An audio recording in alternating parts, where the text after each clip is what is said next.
ঘুমানোর আগে লা ইলাহা ইল্লাল্লাহ 100 বার করলে কি হয় জানলে অবাক হয়ে যাবেন। এটা যদি আপনি জানেন তাহলে আপনি কখনোই এমনটি ছাড়বেন না।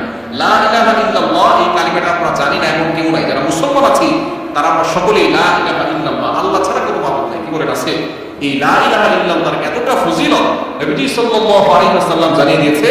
এই লা ইলাহা ইল্লাল্লাহ যদি এক পাল্লায় রাখা হয়, অন্য পাল্লায় যদি এই দুনিয়া এবং দুনিয়ার ভিতরে যা কিছু আছে, আসমান জমিন চন্দ্র সূর্য সব কিছু যদি এক পাল্লা রাখা হয়, তাহলে লা ইলাহা ইল্লাল্লাহ পাল্লাটা কয়েক কোটি গুণ বেশি ভারী হয়ে যাবে। সুতরাং লা ইলাহা ইল্লাল্লাহর ফজিলত কম না বেশি? অনেক বেশি। এই লা ইলাহা ইল্লাল্লাহ জিকির আমরা করতেই চাই। অনেকে সকালবেলা ইমান আনছে, আবার দুপুরবেলা তারা এমন কাজ করছে ইমান থেকে দূরে সরে যায়, ভয় হয় না? নবীজি সাল্লাল্লাহু আলাইহি ওয়াসাল্লাম বলে দিয়েছেন সে যেমন এমন অবস্থা হবে, সকালবেলা মুমিন থাকবে, সন্ধ্যাবেলা কাফের হবে, আবার সন্ধ্যাবেলা মুমিন হবে, সকালবেলা কাফের হয়ে যাবে। এই জন্য ইমানকে নবায়ন করার জন্য বেশি বেশি করে লা ইলাহা ইল্লাল্লাহ পড়ার দরকার আছে না নাই? লা ইলাহা ইল্লাল্লাহ পড়লে আপনাকে আল্লাহ পাক রব্বুল আলামিন অভাব থেকে দূর করবে।